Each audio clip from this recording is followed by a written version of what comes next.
Hello, Mr. Bernie. Hey, Rezan, how are you today? Hello. Hello, can you hear me? Yeah, I can hear you. Rezan, I am surprised to see you. I thought today was Bauer.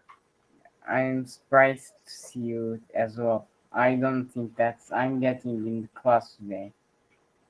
Okay, well, I got ready for Bauer, so I don't have anything for you, but I'd be glad to find something real quickly. No problem. Okay, so We can tell talk me about space again. Okay, I know we can talk about space things. Tell me, what did you do today? How was your Friday? I go to factory that I work at, and I come home at 7:45 p.m. Okay. and I drink a little bit of water, and I'm with you now. Are you hungry? Did you have your dinner yet? Oh no, I'm not hungry. Okay, that's good. All right, I just found the article No, we looked at. we didn't have any. Okay, okay. All right, I found one article that we started last time, and we can work on that. Let me also work on this. I told other students of mine about the sheephead soup. Do you remember when you and I talked about sheephead soup? You told me that it was a soup that had a very strong flavor in Turkey, and it's made out of sheep's heads. Yeah, that was very interesting. I read Yes. all about that. That I had never ever heard that before. That was a brand new thing to me. So now, have you actually eaten that soup? Do you like it? Actually, I eat, but I don't like it too much. If I be sick Okay. so much, I will be sick. Or on the other hand, I'm not. Never. Okay. Okay. So do you think when they say that if you're sick, it will make you better, do you think that's true?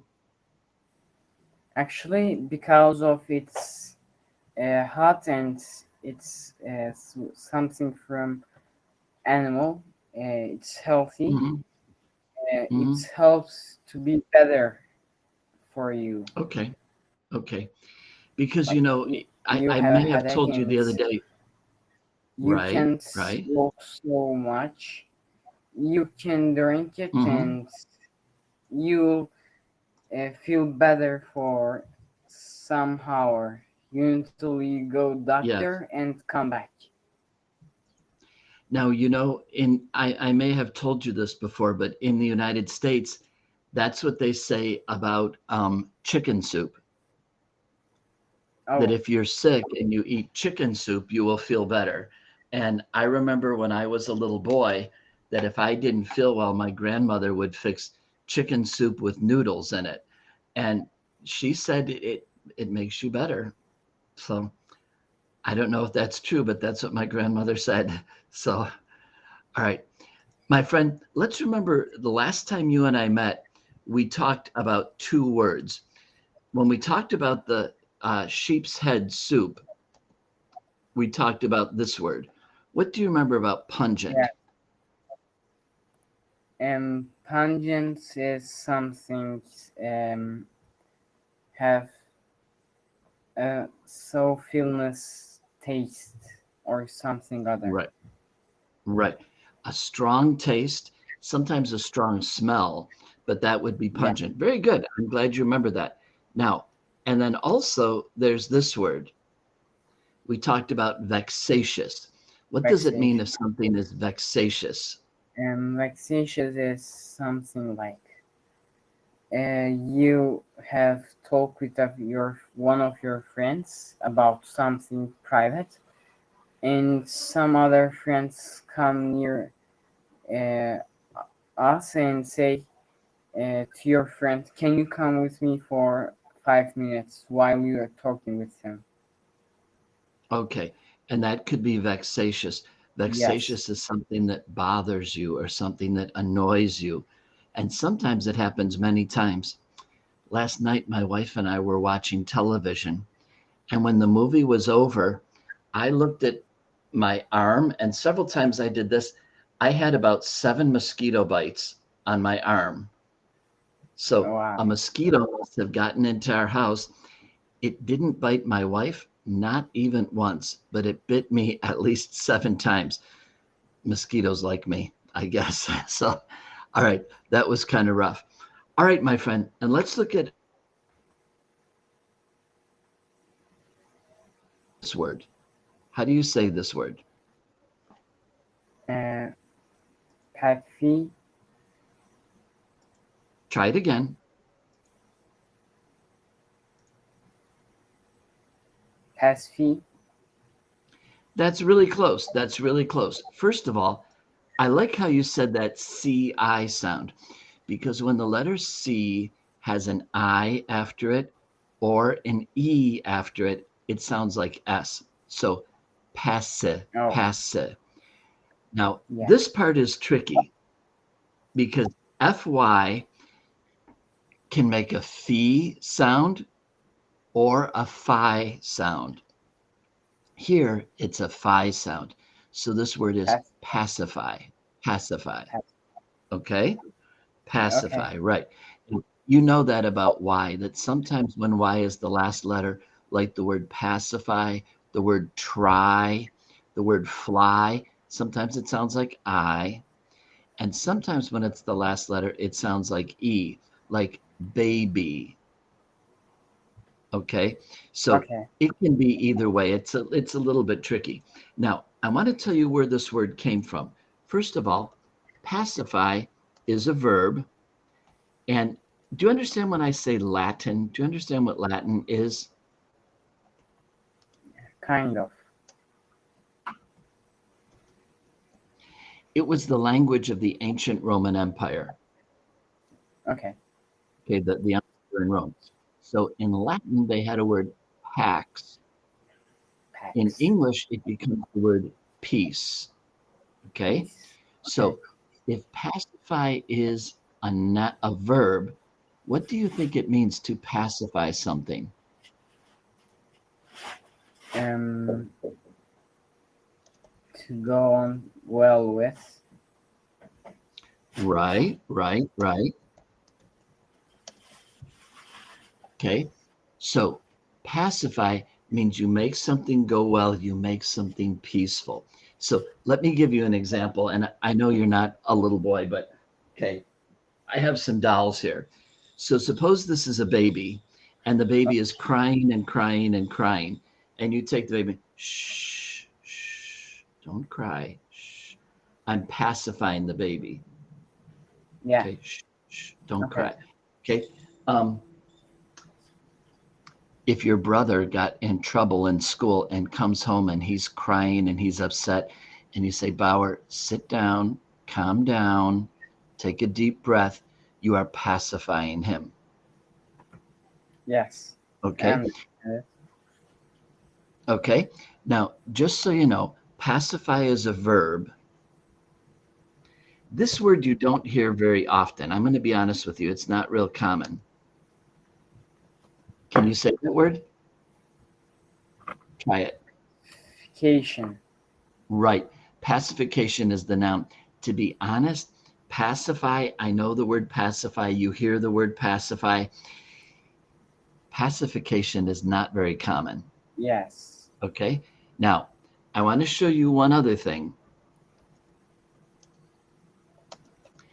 In the United States, we also have a pacifier. Do you know what a pacifier is? Yes. What is it? Something for babies. Right. So maybe when you were a baby, you had a pacifier. Yes. Okay. Now, do you understand why it is called pacifier? Why is it called a pacifier? Because when babies take it to their mouth, they're starting to be calm.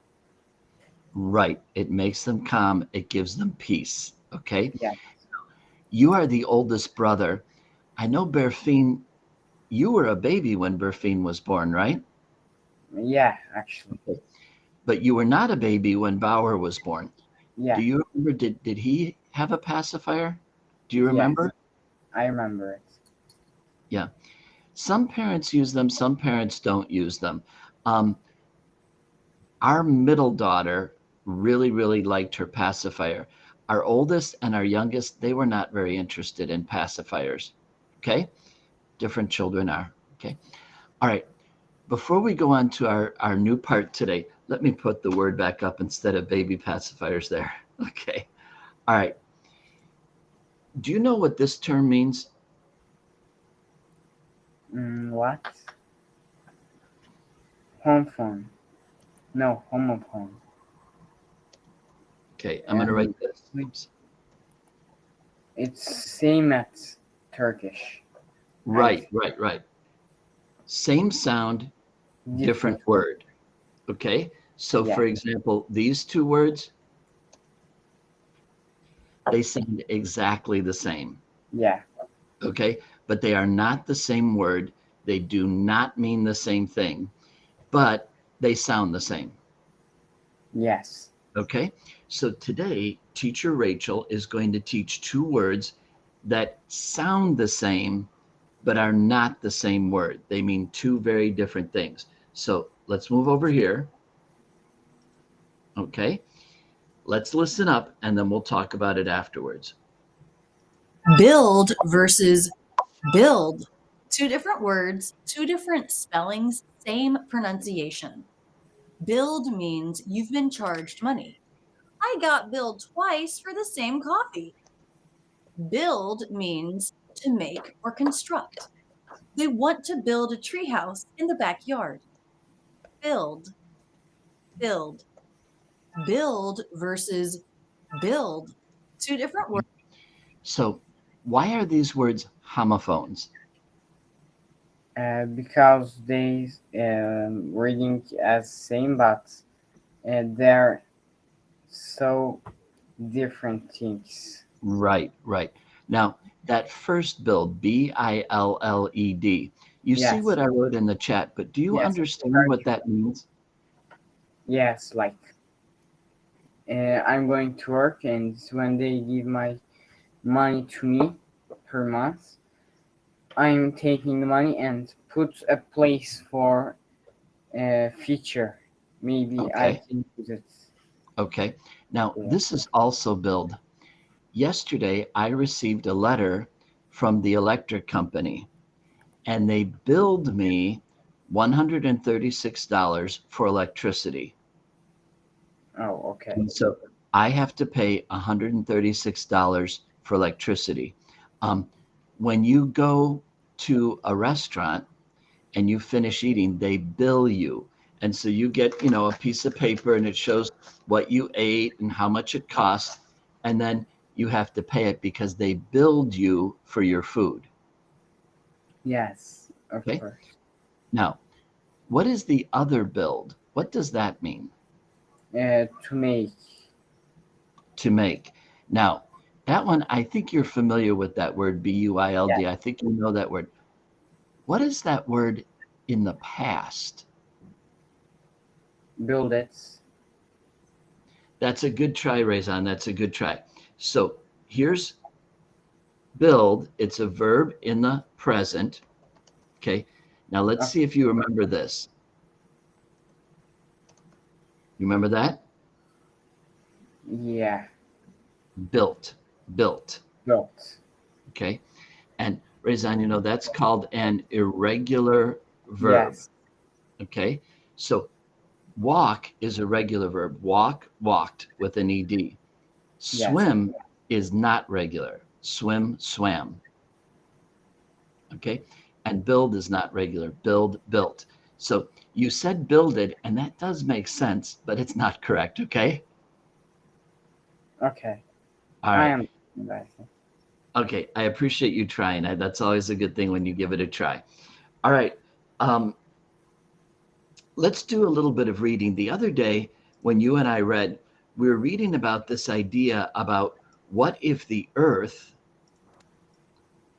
had a ring or rings like Saturn has, okay? And this is talking about that they believe that millions of years ago, an asteroid came close to Earth, and Earth's gravity made the asteroid break up. And over many, many years, the pieces of that asteroid fell to Earth. And so when we finished the other day, we ran out of time, and we only had this one paragraph left over, this little tiny kind. So Yeah. we wanted to explore the impact craters from millions of years ago. This would help us to understand if there actually could have been a ring around the world. Okay. And would you read that about what a meteor shower is? That caption. Meteor shower is when many pieces of rock from space coming to the Earth as I'm sorry, it just, I don't know why I did that. Okay. I was trying to make it a little bigger and it went to a different screen. Okay, go ahead. rock from space coming to the Earth's atmosphere around the same time. We call these streaks of light shooting stars, photo NASA JPL. Do you know what that is, JPL? Yeah. The Jet Propulsion Laboratory, Yes. where they study rocket engines and airplane engines. So, and do you remember last time, what did we say about shooting stars, about that term? Shooting stars are coming from space, and Right. And remember we said that they're not stars and they're not shooting. That's just an expression that people use. Rezan, is this the same thing in Turkish? They say, many people in the United States say that if you see a shooting star, you will have good luck. we say Make a wish, yes. Yeah. wish as well. Right. And you'll have good luck. All right. Yeah. Let's go ahead. So here's the experiment that they did. Why don't you read the first paragraph? I'll read the second one, and then you read the third. Okay? Okay. And we studied, methods. We studied impact craters from the Ordovician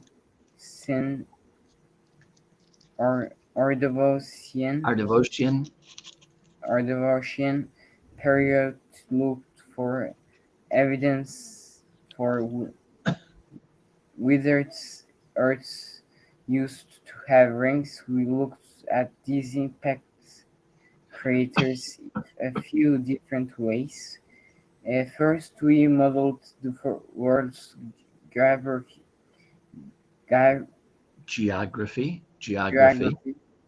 and the distribution of tectonic plates during the Ordovician period. We did this with computer programs, and by looking at data from the past, tectonic plates move slowly over time. So millions of years ago, the Earth looked like very different. Next, okay. we pause a second, buddy. You sound like you know this word. Do you know the word geography? Yes. Okay. Geography. What is geography? And maps are made with geography, and they're part of geography. Right. Very good. So I'm sure in school you studied the geography of Turkey. Yes. Right. Okay. Where the mountains are, where the water is, where the deserts are, things like that. Next, we needed to be sure that we picked the best preserved impact craters from the correct time. This would help us get the most accurate results. We chose places that have not changed much over millions of years. Some examples are places with less erosion and fewer mountains. Finally, we want to analyze the distribution of these craters in more detail. We looked at the impact craters spread around the world to see if they followed a pattern.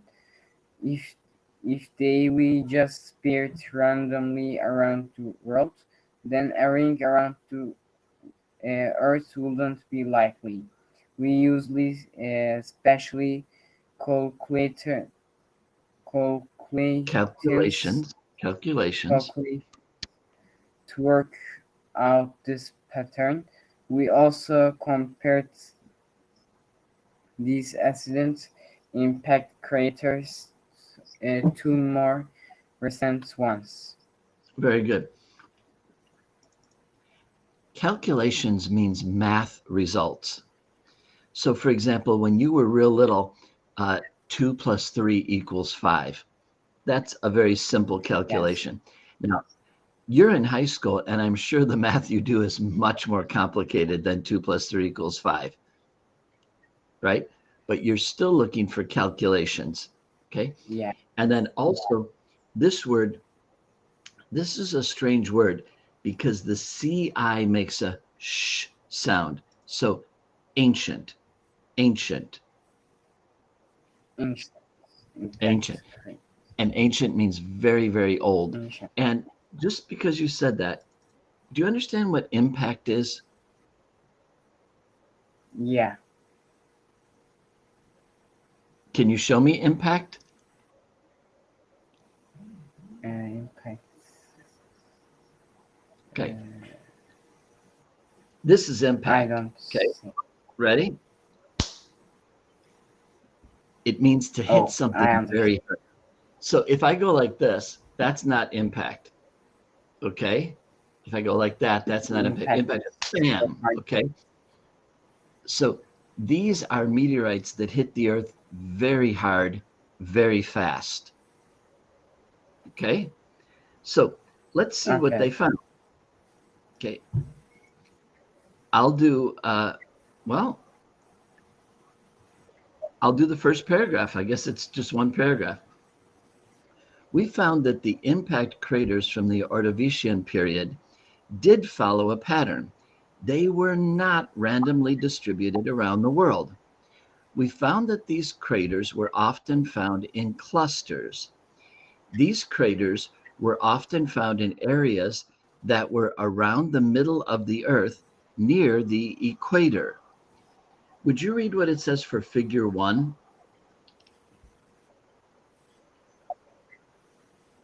Figure 1. Map of the impact craters formed during the Ordovician period. Scientific models suggest that these were the tectonic plates positions at the time. So very primitive Earth, and look where these craters are. Most of them are just south of the equator. A few are north of the equator, and far from the equator, none of them, okay? All right, now, before we go on, I wanted to show you just real quickly when we talk about impact crater.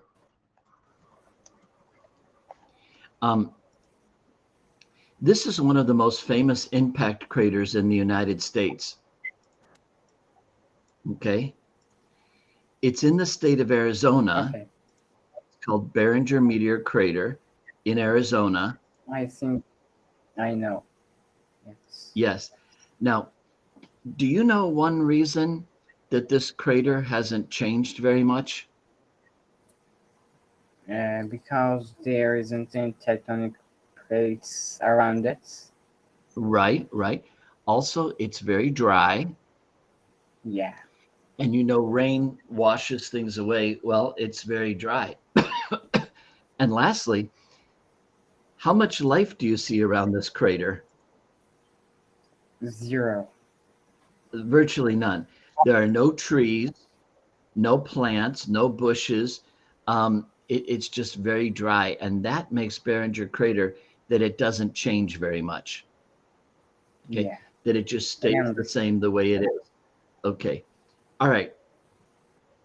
So let's finish this up right here. And this time, why don't you read the first and the third, and I'll read the second. Okay.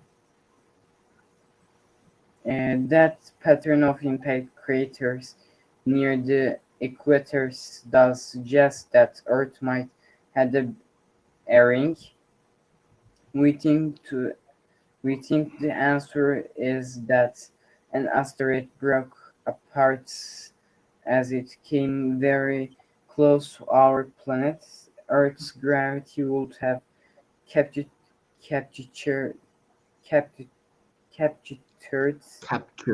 captured the debris after the asteroid broke up, and then this debris would have migrated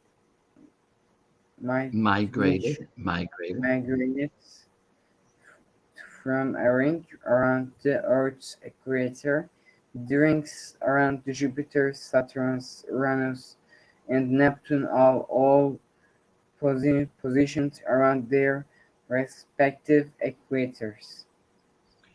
Over time, Earth's ring would have decayed. Decayed means it would get old and it would fall apart. That means the pieces of the asteroid would have fallen to Earth as meteors and meteorites. This explains why there is so much L-chondrite meteorite material in the limestone rocks. It also explains why the impact craters are near the equator. Would you finish? If such a ring exists, that fact that Earth is tight relief sun may have cases the global climate change too. A ring would have blocked the sunlight and create a shadow on the Earth. Getting less light would mean the cold places would have gotten even colder. This idea might explain a global cooling event that happened shortly after the impact craters formed during the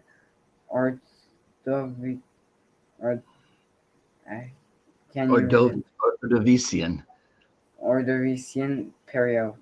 All right. Whew, that was hard reading, wasn't it? Kind but of. you did it, and you did a good job, and you're still smiling, so that's a good thing. That's a good thing. So, Rezan, we see two negative things about this ring, and that's that eventually the pieces of the ring would fall to the Earth. Yeah. Little by little, they would fall to the Earth. I suppose if you lived where an asteroid fell, that would not be good, okay? Now, also, it mentions the ring would have made a shadow on the Earth, and if you're under that shadow, the temperature would be much colder. Okay, you would have a colder temperature. Yeah. All right. Wanted to just show you something real quickly that has to do with this.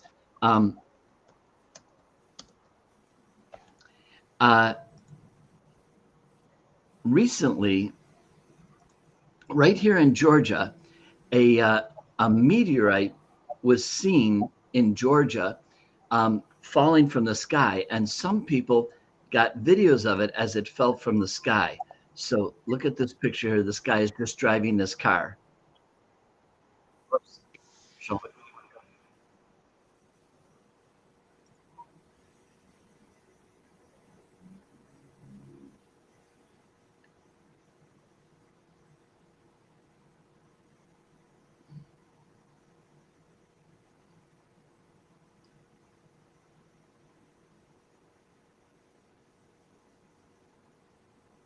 Okay.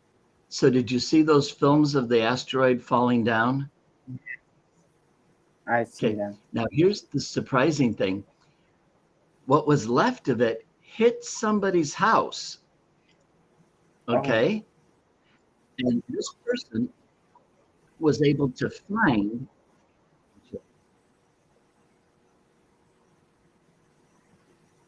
come on. So there it is. It hit this guy's house. Look at where it hit the house. Okay. And he actually got a little piece of it. Isn't that something? Yeah. Okay. Rezan, it's good to see you. Tell your brother I said hello. Okay. See you. Good night. We'll see you. Bye. Night.